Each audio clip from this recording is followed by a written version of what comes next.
আমার মনে হচ্ছে ট্রাক ড্রাইভার ইচ্ছে করে করেছে। সীমা তো রাস্তার সাইডে ছিল। আমারও তাই মনে হচ্ছে। ট্রাকের নাম্বারটা পেলে ড্রাইভারকে ধরা যেত। আমি নাম্বার নোট করেছি। তাহলে তো ভালোই হয়েছে, এবার সব জানা যাবে। রাজ পিয়ার মার কাছ থেকে ট্রাকের নাম্বার নিয়ে পুলিশকে ফোন করে দেয়। পুলিশও 12 ঘন্টার মধ্যে সব জানাতে চেয়েছে। রাজ ফোন রেখে সীমাকে এসব বিষয়ে প্রশ্ন করতে বারণ করে সবাইকে। রাজ আবার সীমার কাছে গেলে প্রিয়া চলে যায়। রাজ সীমাকে বুকে টেনে নেয়। আমার জন্য সবার শপিং করাটা নষ্ট হলো। আমি অর্ডার দিয়ে বাড়িতে সব নিয়ে আসবো, কাউকে কোথাও যেতে হবে না। আমি যদি আজ মারা যেতাম তবে আরেকটা বিয়ে করতেন, তাই না? আর একবার কথা বললে আমার মতো খারাপ কেউ হবে না, চুপ করে শুয়ে থাকো। কিন্তু আমি। রাজ সীমার কপালে কিস করে। আর একটা কথাও না, ঘুমাও। সীমা শুধু রাজকে চেয়ে দেখে বিপদে কত ধৈর্য ধরতে পারে। সীমা ঘুমিয়ে পড়লে রাজ আবার নিচে আসে। তখনও সবাই ওই বিষয় নিয়ে কথা বলছে। আমি এতদিন চুপ করেছিলাম, ক্ষমতার ব্যবহার করিনি। আজ করব। আমার মেয়েকে যে মেরে ফেলতে চেয়েছে তার পুরো বংশকে শেষ করব। মাহিন খান কি সেটা বুঝবে। আমার মনে হচ্ছে এটা সোহানের কাজ। সোহান কিছুদিন ধরে বাড়িতে নেই। সবাই বলে মানে? সোহান দেশে ফেরার পর থেকে সীমার উপর রেগে থাকতো, বিদেশেও পড়ালেখায় যায়নি। কিন্তু মা, তুমি বলেছিলে ভাইয়া পড়ালেখার জন্য বিদেশে গেছে। আমরা ওকে পড়ালেখার জন্য পাঠিয়েছিলাম, বাট ও ওখানে নাকি সন্ত্রাসীদের সাথে মিলিত হয়ে কাজ করত। এটা আমরা জানতে পেরে সোহানকে বাড়ি থেকে বের করে দিই। সোহান যাওয়ার সময় বলেছে সীমার সাথে প্রিয়াকেও নাকি মারবে। কিন্তু প্রিয়া তো ওর আপন বোন। না ফুপা, প্রিয়াকে কুড়িয়ে পেয়েছিলেন এনারা। আমরা যে কক্সবাজার ট্যুরে গিয়েছিলাম একবার, মনে আছে? ভাইজান মনে আছে? সেখানে গিয়ে তো জানতে পারি সীমা ওর মায়ের গর্ভে এসেছিল। ওটা আমি কোনোদিন ভুলবো না। ফেরার সময় সোহানের পায়ে চোট লাগায় তোমরা পরে ফিরে আসো। ওখান থেকে ফেরার সময় একটা চোরকে পুলিশ ধরে। চোরটার হাতে প্রিয়া ছিল, নবজাতক শিশু। পুলিশগুলো আমাদের হাতে প্রিয়াকে তুলে দিয়ে ওর বাবা মাকে খুঁজে দিতে বলে। আমরা অনেক খুঁজি কিন্তু পাইনি। ওগো, প্রিয়াই আমাদের রিয়া নয় তো? ভাবি কি বলছো? রাজের একটা বোন হয়েছিল রিয়া, জন্ম হওয়ার কয়েক ঘন্টা পর চুরি করে কেউ। আপনাদের কাছে প্রিয়ার ছোটবেলার কিছু চিহ্ন আছে? একটা লকেট ছিল, সবসময় আমরা এটা কাছে রাখি। প্রিয়ার মা একটা লকেট বের করে রাজের মার হাতে দেয়। এটা তো আমার রিয়ার গলায় ছিল, তার মানে প্রিয়াই আমাদের রিয়া। রাজের মা প্রিয়াকে গিয়ে জড়িয়ে ধরে। তো শালাবাবু বলবো না ভাইয়া বলবো আপনাকে? রাজ রাকিনুকে তাকায়। মামনি, তুই তোর বাবা মাকে পেয়ে গেছিস, এবার আমরা যাই।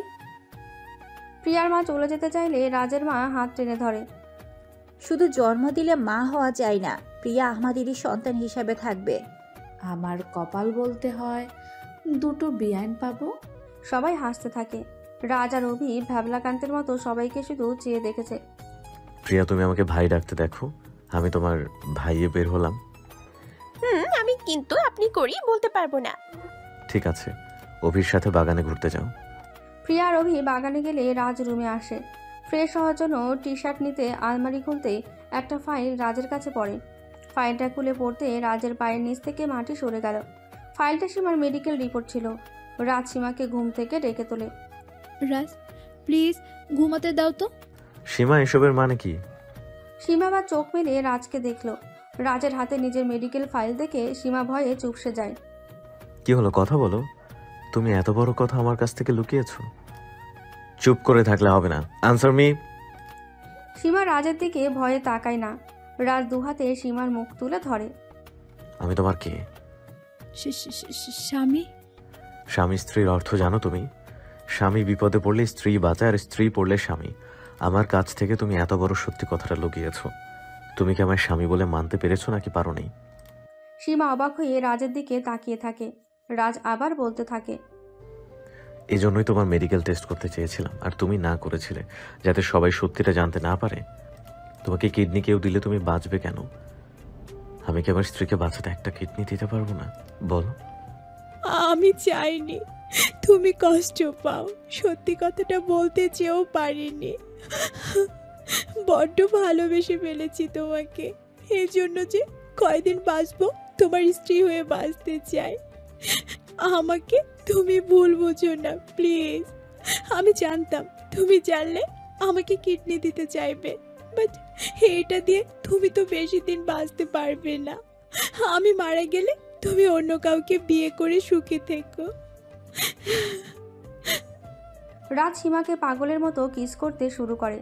সীমা রাজকে আটকায় না। আমার অক্সিজেন তুমি, তোমাকে ছাড়া বাঁচতে পারবো না। কালই তোমার অপারেশন হবে, আমি তোমাকে কিডনি দিব। যতদিন বাঁচি না কেন একসাথে বাঁচবো। সীমার কপালের সাথে কপাল ঠেকিয়ে কাঁদতে থাকে। তোমার এত বড় অসুখ হয়েছে, তবু কাউকে কিচ্ছু বুঝতে দাওনি। সব সময় হেসে খেলে থেকেছো। রাজ আর কাঁদবে না বলো। আমার এই অসুখের কথা কাউকে বলবে না। আমার অপারেশন করতে লাগবে না। আমি লাস্ট পর্যায়ে এসে গেছি। তোমার বউ হয়ে এই কয়েকদিন বাঁচতে চাই। তুমি কিছু করলে আমি সারা জীবনের জন্য তোমার কাছ থেকে চলে যাব। প্লিজ আমাকে তোমার বুকে কয়েকটা দিন থাকতে দাও। সীমা, আমি বাঁচতে পারবো না। সীমা রাজের বুকে ঝাঁপিয়ে পড়ে কাঁদতে থাকে। হঠাৎ কেউ দরজায় নক করে। কে? ভাইয়া আমি। রাজ চোখের পানি মুছে দরজা খুলে দেয়। ভাইয়া তুমি যা যা অর্ডার করেছো সব এনেছি, নিচে এসে পছন্দ করো। সীমা তুইও আয়। সরি ভাবি। ভাবি? ওই শাকচুন্নি, তুই জানিস তো আমার বিয়ে হয়ে গেছে। প্রিয়া তুমি যাও, আমি সীমাকে সব বলছি। প্রিয়া চলে গেলে রাজ সীমাকে সব বলে। এরপর দুজনে নিচে যায়। সীমা সবার সাথে হেসে হেসে কথা বলে। কেউ দেখে বলবে না সীমার এত বড় অসুখ হয়েছে। রাজের বুকটা ফেটে যাচ্ছে। সীমা সহজে অপারেশন করতে চাইবে না, তাই আমাকে এমন কিছু করতে হবে যেন বিয়ের আগে অপারেশন করতে সীমা বাধ্য হয়। সীমা কাপড় পছন্দ করতে ব্যস্ত হলে রাজ অভির সাথে দেখা হলে সব বলে। এটা অসম্ভব ভাইয়া, কারণ সীমাকে ভ্যাকসিন দেওয়া হয়েছে, সেহেতু আর কিডনিতে ইনফেকশন হওয়ার চান্স নেই। তবে রিপোর্টটা? সেটা জানতে হলে সীমার মেডিকেল টেস্ট করাতে হবে অন্য হাসপাতালে। রাজ আবার সীমার কাছে চলে যায়। মা, আমি প্রিয়ার ডিএনএ টেস্ট করাতে চাই। ও আমার বোন কিনা জানতে চাই। কেন? প্রিয়ার বাবা মা কি মিথ্যে বলেছে? প্লিজ সীমা, এটা সিনেমা না যে লকেটে দেখে আমার বোন কিনা সেটা নির্ধারণ হয়ে যাবে। প্রিয়া তুমি মন খারাপ করো না, আমি আসলে সত্যিটা জানতে চাই। ঠিক আছে ভাইয়া, আমি রাজি আছি। সীমা তুমিও আমাদের সাথে যাবে। প্রিয়ার মন খারাপ করো না মা। আসলে আমার ডিএনএ টেস্ট করলে আমার সন্দেহটা দূর হবে। রাজ নিশাকে ফোন করে সব বলে। ডিএনএ টেস্ট করাটা কি ঠিক হবে রাজ? আমার মনে যে প্রশ্ন যাচ্ছে তার উত্তর পেতে হলে আমাদের এটা করতে হবে। তাহলে বুঝতে পারবো প্রিয়া আমার বোন রিয়া কিনা। কারণ আমরা খোঁজ নিয়ে জেনেছিলাম আমার বোন রিয়াকে চুরি করে হত্যা করা হয়েছিল। রিয়ার লাশটাও আমরা পেয়েছিলাম। মা রিয়ার লাশ দেখে ভেঙে পড়েছিল, তাই বাবা আর আমি মায়ের কথায় হ্যাঁ মিলিয়েছি। নাহলে মায়ের বড় ক্ষতি হতো। রিয়া যদি খুন হয়ে থাকে তাহলে প্রিয়ার মার কাছে লকেট এলো কি করে? আমার মনে হচ্ছে প্রিয়ার বাবা মাই রিয়ার খুন করেছে। এজন্য টেস্ট করতে হবে। ঠিক আছে, প্রিয়া আর সীমাকে নিয়ে আসিস। বাই। রাজ ফোন কেটে লক্ষ্য করলো কে যেন পর্দার আড়াল থেকে সরে গেল। রাজ পর্দা সরিয়ে কাউকে দেখতে পায় না। সীমা একটা গোল্ডেন কালারের লেহেঙ্গা পছন্দ করে রাজকে দেখায়। এটা আমি পছন্দ করেছি, কেমন হয়েছে? ভালো, তবে নীল কালারের লেহেঙ্গা পরবে বিয়েতে। এটা অন্যায়, আমি এটাই পরবো। দেখি কে কি করে। বকবক করো না তো, যাও যেটা ইচ্ছে মন পড়ো। রাজ, আমি তো জাস্ট এমনিতে বলছিলাম, সবাই ঠিকই বলে। কি বললে? ওই যে তুমি দেখতে সুন্দর হলে হবে কি, পুরো তো নিম গাছ। আমি নিম গাছ? না, আমি নিম গাছ। আমি আর বলবোই না যে তোমাকে আমি খাটাস বলি, এটাও বলবো না তুমি রাক্ষস, তেলাপোকা, টিকটিকি, নীলতিমি, গন্ডার, জিরাফ, বৈদ্যুতিক খুঁটি, লম্বা বাস বলবো না। সীমা। রাজ সীমাকে ধরতে গেলে সীমা পালিয়ে যায়। সীমা দৌড়াতে দৌড়াতে অভির সাথে ধাক্কা খায়।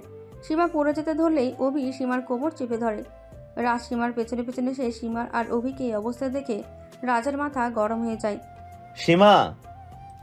সীমার অভি চমকে তাকায় রাজের দিকে।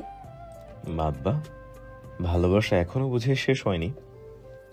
ভাইয়া, আপনি যা ভাবছেন তা নয়, সীমা পড়ে যাচ্ছিল তাই ধরেছিলাম। আমি তোমাকে আপন ভাইয়ের মতো দেখেছিলাম, আর তুমি যখন সুযোগ পাও তখনই আমার স্ত্রীর দিকে তাকাও। আর সীমা গোল্ডেন কালার অভির পছন্দ, তাই না? তোমার মন মানসিকতা এত নিচু, জানতাম না। আমার ভালোবাসার উপর সন্দেহ করছো? এটাই স্বাভাবিক। তোমাদের প্রেম লীলা তো চোখে দেখতে লজ্জা করবে। ছি সীমা, ছি। আমার ভাবতেও ঘৃণা হচ্ছে আমি তোমাকে ভালোবেসেছিলাম। তোমার মুখ দেখতেও আমার ঘৃণা আসছে। সীমা কাঁদতে কাঁদতে রুমে যায়। ভাইয়া বিশ্বাস করুন, আমি সব জানি। প্রিয়ার বাবা এসেছে, আবার এতক্ষণ দাঁড়িয়ে আমাদের কথা শুনছিল, তাই এই অভিনয়টা করতে হলো। অভিনয়? রাজ অভিকে প্রিয়ার ব্যাপারে সব বলে। তাই তো বলি, রাজ ভাইয়া তো এমন না। এসব কিছুর পিছনে প্রিয়ার পরিবারের হাত আছে। আমাদের সত্যিটা জানতে হলে ওদের সামনে অভিনয় করতে হবে। আর সবাই বলে দাও ডিএনএ টেস্টের কথা প্রিয়ার বাবা বা মাকে না জানাতে। আপনি সীমাকে সামলান, নয়তো ও যে অভিমানী কিছু করে বসবে। রাজ রুমে চলে গেল। প্রিয়ার বাবা হাসি খুশি হয়ে বেরিয়ে আসে। মাহিন খান, তুই আমাকে জেলের ভাত খাইয়েছিলি, তোর কলিজার টুকরো মেয়েকে আমি সুখে থাকতে দেব না। কি হলো এত খুশি যে? আমাদের প্রতিশোধ নেওয়া এবার হবে। প্রিয়া আমাদের সন্তান না, ওকে এতিমখানা থেকে এনেছি যাতে আশরাফ চৌধুরীর মেয়ে বলে চালাতে পারি। তোমার মাথায় বুদ্ধি আছে বলতে হবে। রিয়াকে চুরি করে মেরে ফেলে প্রিয়াকে রিয়া সাজালে, কেউ বুঝতেই পারলো না। ওই মাহিন খান যদি আমায় জেলে না পাঠাতো তবে এর মাসুল আশরাফ চৌধুরীকে দিতে হতো না। আজ সীমা আর রাজের প্রচুর ঝগড়া হয়েছে, তুমি সীমার মন রাজের প্রতি বিষিয়ে তোলো। সব বুঝলাম, অভির সাথে কেন প্রিয়ার বিয়ে দিচ্ছ? অভির বাবা আমার বিরুদ্ধে সাক্ষী দিয়েছিল, এবার দেখো খেলা। দুজনে হাসতে লাগলো। সকিনা সব শুনে ফেলে। সকিনা চা দিতে আসে, তখন এসব কথা শুনে আর যায় না রুমে। আল্লাহ, এই বুড়া বুড়ি দেখে আসতো শয়তান বুইড়া। আমি এই যুগের কাজের মাইয়া, ফোনে সব রেকর্ড করে জানিয়েছি। অহন রাজভাই জানরে এটা দিয়া তোরে আবার জেলের ভাত খাওয়ামু। রাজ রুমে গিয়ে দেখে সীমা কান্না করে যাচ্ছে। রাজ দুহাতে সীমার মুখ তুলে ধরে। সীমা, রেডি হয় না, প্রিয়াকে নিয়ে যেতে হবে। আমি যাব না। তোমাকে যেতে হবে। রাজ সীমাকে জোর করে রেডি করিয়ে দেয়। প্রিয়া আর অভিও রেডি হয়ে আসে। সীমা গাড়িতে বসতে না চাইলে রাজ জোর করে বসায়। প্রিয়ার বাবা মা তখনই আসে। তোমরা কোথায় যাচ্ছ? শপিং করতে। এই কথা বলে অভি গাড়ি স্টার্ট দেয়। পেছনে রাজ সীমাকে চেপে ধরে থাকে। অভি প্রিয়াকে সব বলায় প্রিয়া চুপ করে থাকে। হাসপাতালে পৌঁছে প্রিয়ার ডিএনএ টেস্ট করাতে অভি নিয়ে যায়। সীমাকে রাজ চেপে ধরে থাকে। নিশা সীমাকে ঘুমের ইঞ্জেকশন দেয়। ওকে ঘুমের ইঞ্জেকশন দেওয়া কি ঠিক হলো? নয়তো ওর মেডিকেল টেস্ট করতে পারবে না। পরীক্ষা শেষে নিশা বিকেলে রিপোর্ট দিতে চায়। সীমা তখন ঘুমে আচ্ছন্ন। রাজ সীমাকে বাড়িতে এনে রুমে শুয়ে দেয়। সবাই নিজ নিজ বাড়িতে যায়। অভি আর প্রিয়াও চলে যায়। রাজের বাবা মা চলে গেল, রাজ যায় না। বিকেলবেলা নিশা ফোন করে রাজকে। রাজ, সীমা সম্পূর্ণ সুস্থ আছে আর প্রিয়ার ডিএনএ ম্যাচ করছে না। তাহলে আমার ধারণাই ঠিক। সীমা কি করছে? এখনো ঘুমে। রাতে ঘুম ভাঙবে। আচ্ছা, পরে কথা হবে, বাই। রাজ ফোন কেটে দেখে সকিনা দাঁড়িয়ে আছে। কিছু বলবি? ভাইজান, প্রিয়ার বাপ মাই আসতো শয়তান। হে বুইড়া সীমা ভাবির আর হের পরিবারের ক্ষতি করব। আমি তাদের কথা শুনছি, রেকর্ড কইরা লইয়া আইছি, শুনেন। সকিনা রেকর্ডটা শোনায়। রাজ শুনে খুব রেগে যায়। ভাইজান, ওদের পুলিশে দেন। বিয়েটা না হওয়া পর্যন্ত আমি কিছু করতে পারবো না। সোহান এখনো ধরা পড়েনি। প্রিয়ার বাবা মাকে পুলিশে দিলে হয়তো অ্যাটাক করতে পারে। শোন, আমি আজ বাড়ি যাব, তুই এখানে থেকে সীমার প্রতি নজর রাখবি। আমাদের আরো কিছু প্রমাণ লাগবে ওদের পুলিশে দেওয়ার জন্য। আপনার চিন্তা করবার লাগবো না, এই সকিনা থাকতে সীমা ভাবির কিছু হইব না। আচ্ছা, এখন যা। সকিনা চলে যায়। সীমা ঘুম ভেঙে দেখে রাত হয়ে গেছে। রুমে কেউ নেই। রাজ রুমে ঢোকে। আমি তো হাসপাতালে ছিলাম, বাড়িতে আসলাম কি করে? মনে পড়েছে, একটা পেতনি আমাকে ইনজেকশন দিয়েছিল, তারপর কিছু মনে নেই। বাবা, আমার বউয়ের এতক্ষণে ঘুম ভেঙেছে? সারাদিন তো ঘুমিয়ে কাটিয়েছো, এখন খাবে চলো। সীমা সকালের কথা মনে পড়তে ঘৃণায় মুখ ফিরিয়ে নেয়। চলো খাবে। আমি তো খারাপ মেয়ে, বিয়ে হওয়ার পরও অন্য ছেলের সাথে প্রেম করি। আমি না খেয়ে থাকলেও কারো কিচ্ছু হবে না, এমনিতেই কয়েকদিন পর তো মরবো। সে আশা তোমার পূরণ হচ্ছে না, কারণ আজ তোমার মেডিকেল টেস্ট করিয়েছি, তুমি সুস্থ আছো। অবাক হওয়ার কিছু নেই, হাসপাতাল নিয়ে গিয়েছিলাম এই জন্যই। তার মানে তুমি? পরে ঝগড়া করো, এখন খাবে চলো। খাবো না আমি। রাজ সীমাকে কোলে তুলে নেয়। নামান, আমাকে খালি কোলে নাও কেন? তুমি ইচ্ছে করে আমার কোলে চড়ার জন্য ঝগড়া করো। রাজের বাচ্চা। সীমা, আমার বাচ্চা এখনো হয়নি। অবশ্য তুমি চাইলে তাড়াতাড়ি হবে। সীমা চারপাশে তাকাচ্ছে। চারপাশে তাকিয়ে লাভ নেই, সবাই যে যার বাড়িতে চলে গেছো। তোমার বাবা মাও রুমে, অতএব কেউ দেখবে না। জান, খাটাস নাম আমাকে। বেশি বকবক করলে রোমান্স করতে শুরু করব। সীমা চুপ হয়ে যায়। রাজ সীমাকে চেয়ারে বসিয়ে দেয়। রাজ সীমাকে খাইয়ে দিলে চুপচাপ খেয়ে নেয়। সীমা, সরি সকালের ব্যবহারের জন্য। আসলে ওটা অভিনয় ছিল। সীমাকে রাজ সব বলে।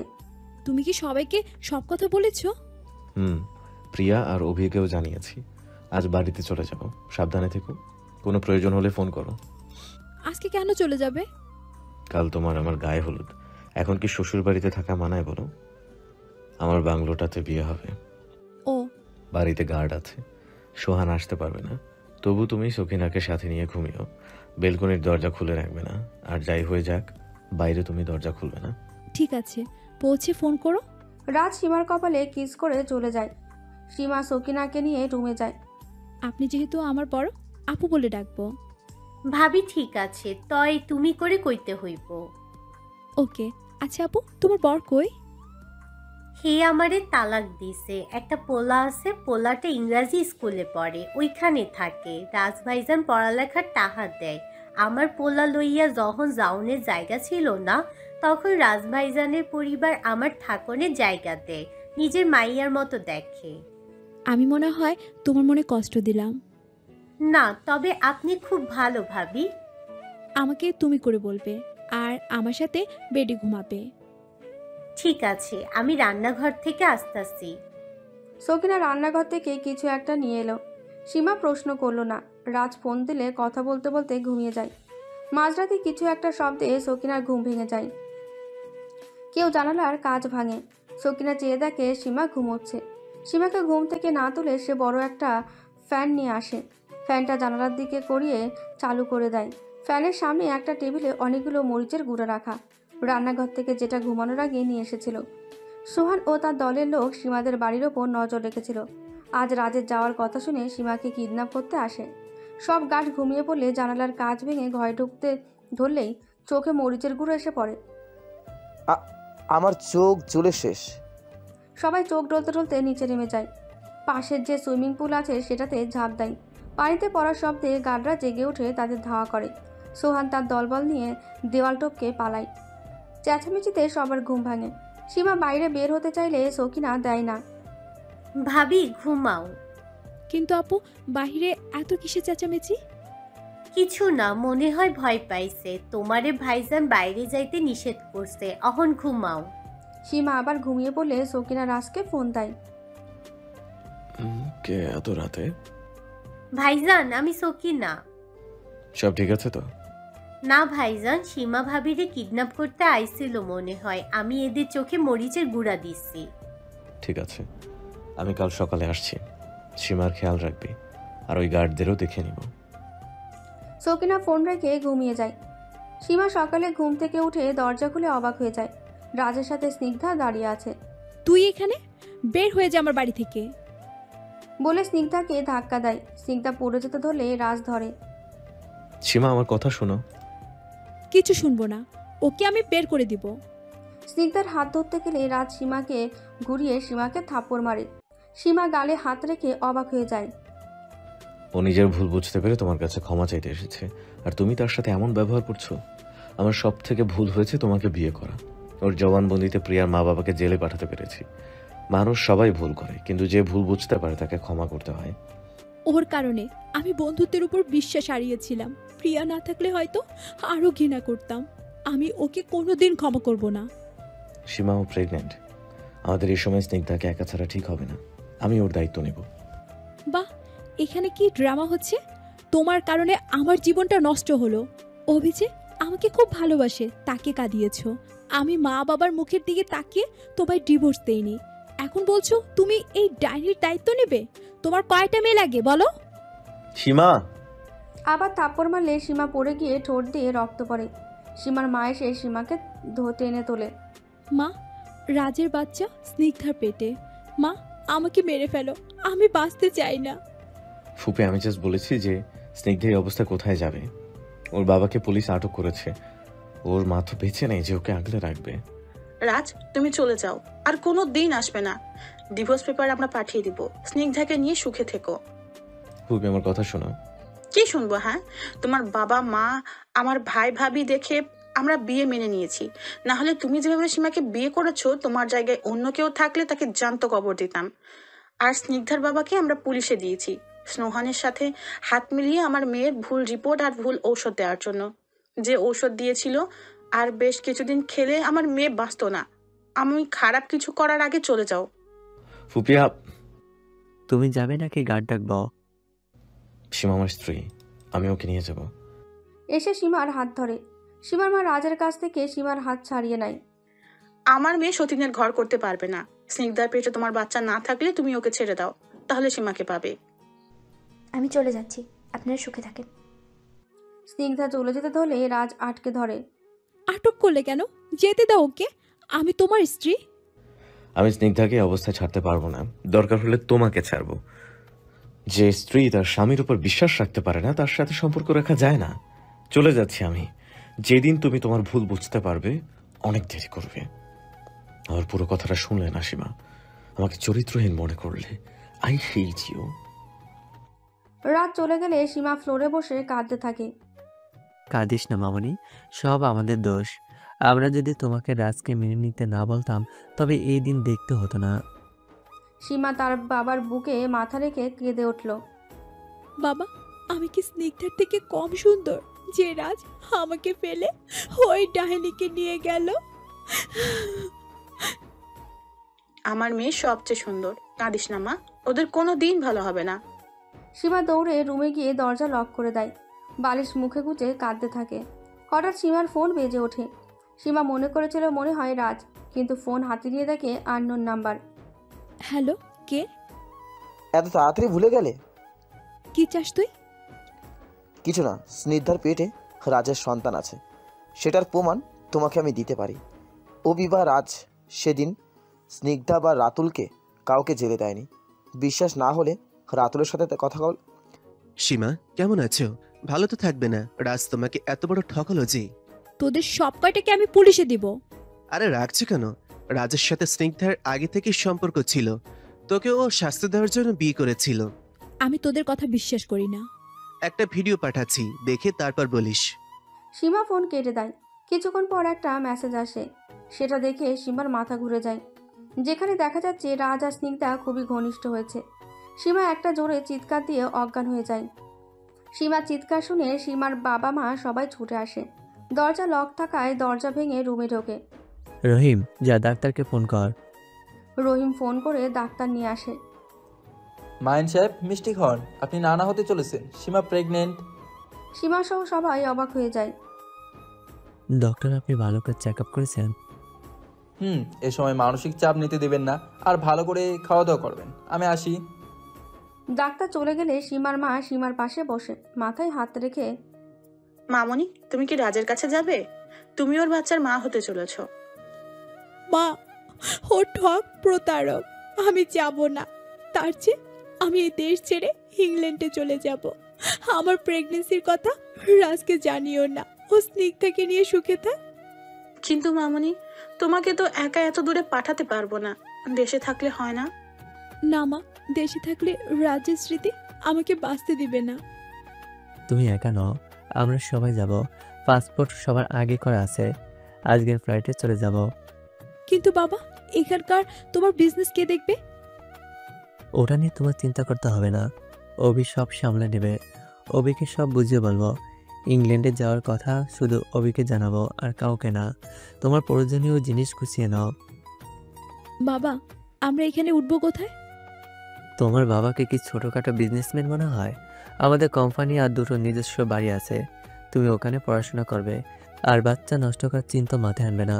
রাজের জন্য কেন এই বাচ্চাটা কষ্ট পাবে?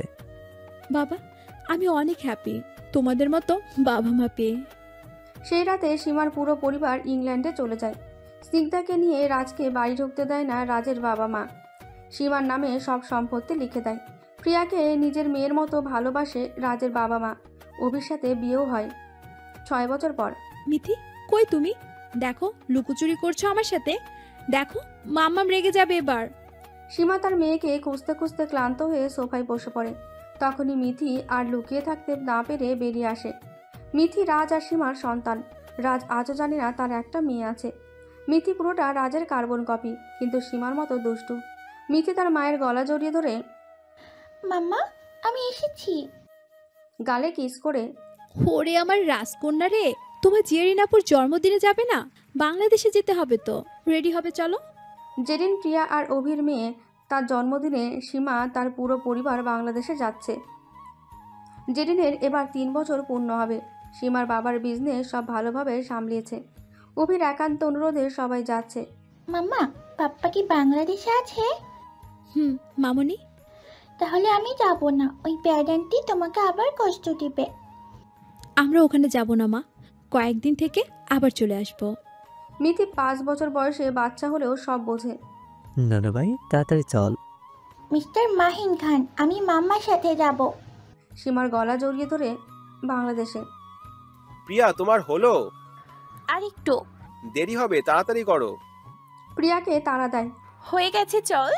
জেরিনকে মায়ের কাছে রেখে যাচ্ছি। চলো। কোথায় যাচ্ছ দুজন? আজ মেয়ের জন্মদিন। মা তোমাদের সবার জন্য সারপ্রাইজ আছে।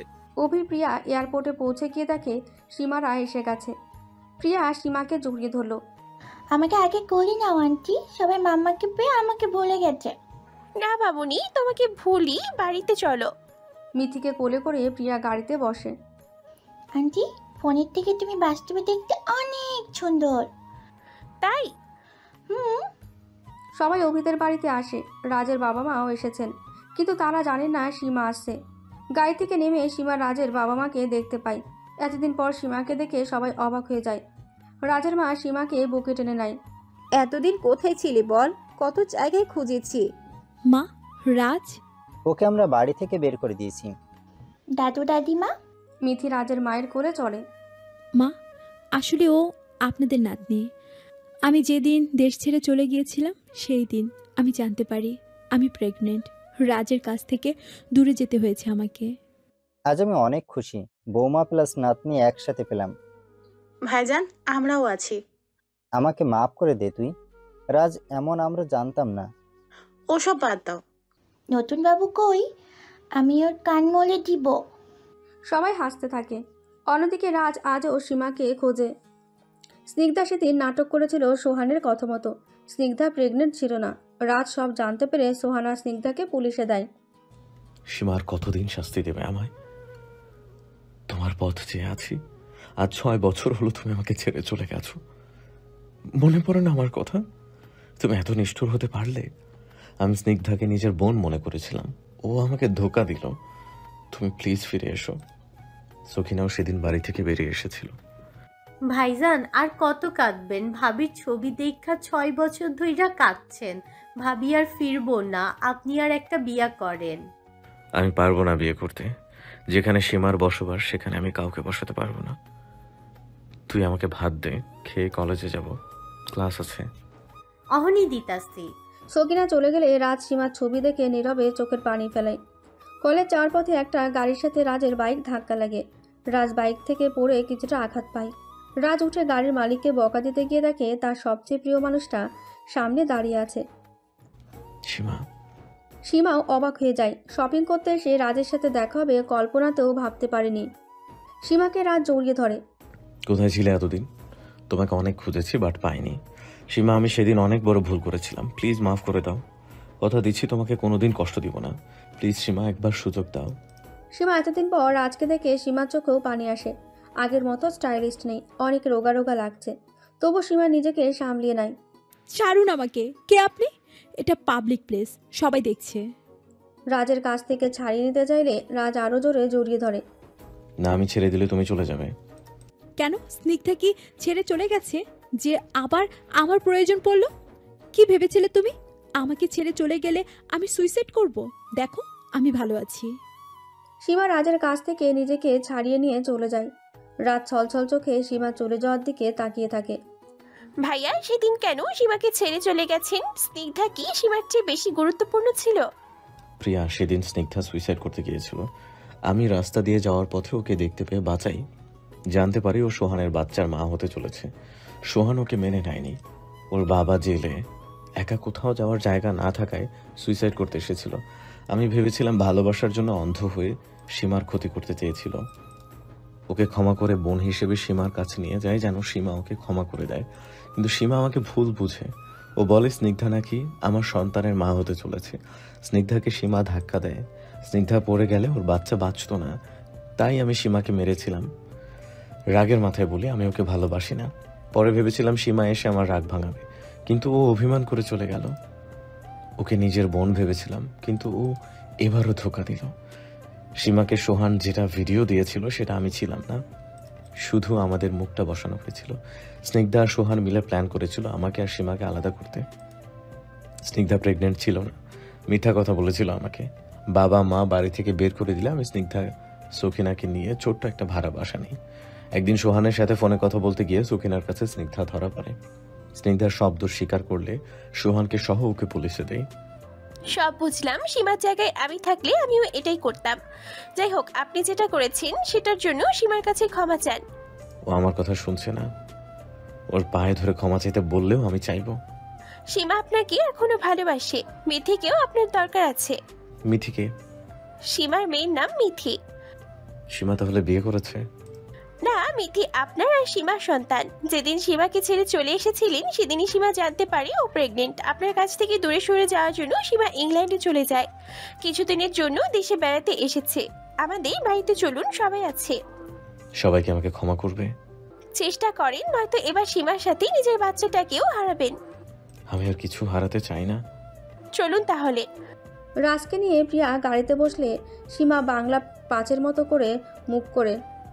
সীমা আগে থেকে গাড়িতে বসেছিল। প্রিয়া, তোর এত দেরি হলো কেন? আর ও কোথায় যাবে? আমাদের বাড়িতে। আমার ভাইকে আমি আমার বাড়িতেই নিয়ে যাব, তাতে তোর কি? হ্যাঁ।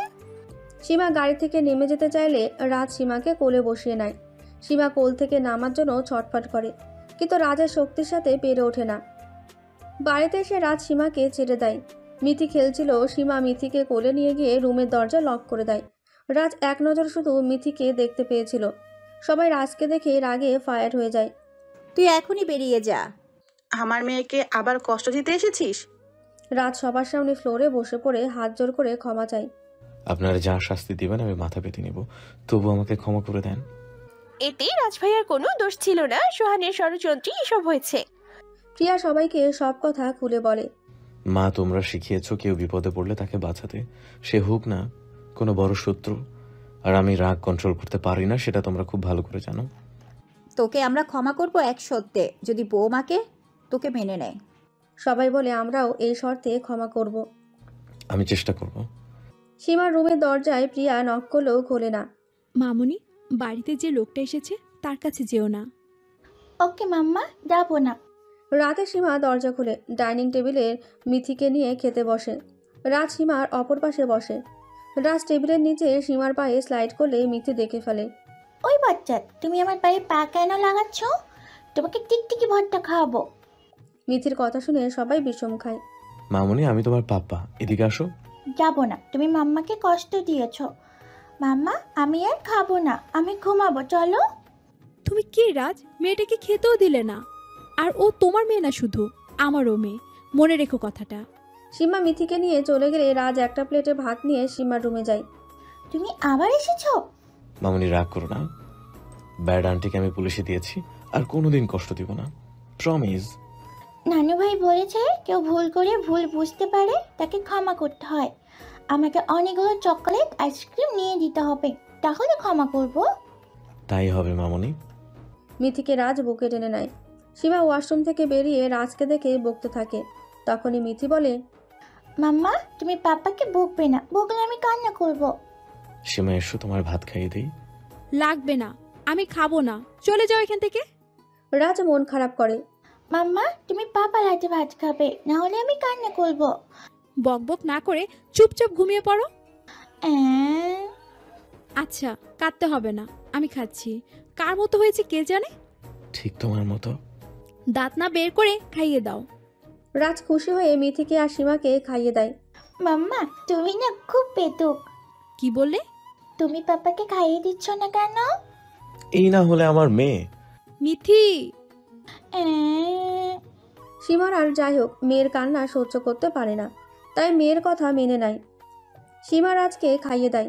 খাওয়া শেষে সীমা হাত ধুয়ে সে মিথিকে নিয়ে শুয়ে পড়ে। রাজ প্লেট রেখে সে সীমাকে পেছন থেকে জড়িয়ে ধরে শুয়ে পড়ে। রাজ, আমাকে ছাড়ো। মাম্মাম পাপ্পা আমাদের সাথে থাকবে, তুমি কিছু বললে আমি কান্না করে দিব। সীমা আর কিছু না বলে চুপ করে থাকে। মিথি ঘুমিয়ে পড়লে সীমা বেড থেকে ওঠে। কোথায় যাচ্ছ? তোমার মেয়ে তোমার কাছে থাকতে চাচ্ছে, তাই আমি মিথিকে তোমার কাছে দিয়ে চলে যাব সারা জীবনের জন্য। রাজ সীমাকে বুকে টেনে নেয়। তোমার জেদের জন্য আমার কথা যদি 6 বছর আগে শুনতে, তবে আমার মেয়ে আমার কাছে থাকতো। আর আমি শুধু মিথি না, তোমাকেও চাই। আমি তোমাকে চাই না। সীমা ব্যালকনিতে গিয়ে চেয়ারে বসে বাকি রাতটুকু কাটায়। রাজ আনতে গেলে সীমা কসম দিয়ে যেতে দেয় না। রাজও ফ্লোরে শুয়ে থাকে সারা রাত। সকালবেলায় প্রিয়া দরজায় নক করে। রাজ সীমাকে আনতে গিয়ে দেখে সীমার গায়ে প্রচণ্ড জ্বর। সীমাকে কোলে তুলে বেডে শুয়ে দেয়।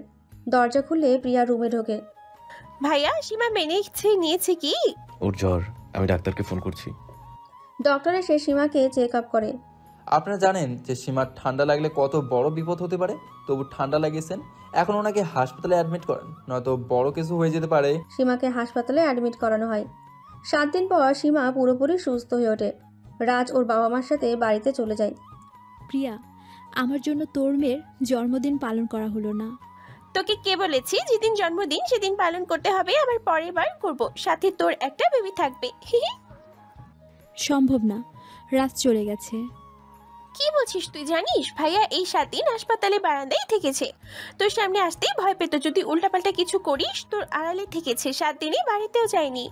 এবার ক্ষমা করে দেই। স্নিগ্ধা আর সোহানী ষড়যন্ত্রের কথা সব খুলে বলে। আমি কি করব এখন? ও আমাকে ভুল বুঝে চলে গেছে। আমি ওকে বলেছি মিথিকে নিয়ে আমি চলে যাব। এখন সময় আছে, নয়তো ভাইয়া আজ আমেরিকায় আবার চলে যাবে। মিথি কেবিনে ঢোকে। মাম্মা পাপাকে আটকাও, আমি আর তোর তুমি করবো না, তবু তুমি পাপাকে যেতে দিও না। সীমা মেয়েকে বুকে নিয়ে রাজের বাড়িতে চলে যায়। এদিকে সীমা কই? রাজের কাছে গেছে। ওরা এক হলে ভালো হবে। আমার মনে হয় আমাদের আরো একটা বেবি নিতে হবে, কি বলো? যা। অভির বুকে মুখ লুকায়। সীমা রাজের বাড়িতে গিয়ে দেখে রাজের মা কান্না করছে। মা, রাজ কই? উপরে। মা, তুমি রাজকে ক্ষমা করে দাও। হাত জোর করে সীমা রাজের মায়ের হাত ধরে। মা, আমি আমার সংসার বাঁচাবো। সীমা মিথিকে নিয়ে ওপরে যায়। রাজের মা খুশি হয়ে কিচেনে যায়। রাজ লাগেজে কাপড় গোছাচ্ছিল, তখন মিথি এসে রাজকে জড়িয়ে ধরে। পাপা, তুমি আমাদের ছেলে যেও না। মিথি, তুমি কার সাথে এসেছো? মাম্মার সাথে। মাম্মা, পাপাকে বলো না আমাদের ছেলে যেন না যায়। প্লিজ যেও না, থাকুন আমাদের সাথে। মাথা নিচু করে। মিথির কান্না তুমি সহ্য করতে পারো না, তাই এখানে এসেছো, তাই না? মিথি, তুমি তোমার দাদিমার কাছে যাও। আমিও দেখছি তোমার বাবা আমেরিকায় কিভাবে যায়। মিথি রাজের মার কাছে চলে যায়। সীমা দরজা লক করে দেয়। সীমা, দরজা লক করলে কেন? আমাদের ছেড়ে চলে যাবে না? দাঁড়াও, ঝাড়ু দিয়ে পিটিয়ে আমেরিকা যাওয়ার ভূত মাথা থেকে নামাবো। সীমা একটা ঝাড়ু নিয়ে রাজকে মারতে গেলেই রাজ সীমাকে ধরে ফেলে। আমি কেন যাব? আমার বউ আমার সন্তানের কাছে থাকবো। সত্যি তো? তবে আমার একটা শর্ত আছে। কি? মিথির সাথে খেলার জন্য একটা বেবি আনতে হবে। সীমা লজ্জায় রাজের বুকে মুখ লুকালো। এভাবে তাদের মিষ্টি ভালোবাসার সংসার টিকে থাক সারা জীবন।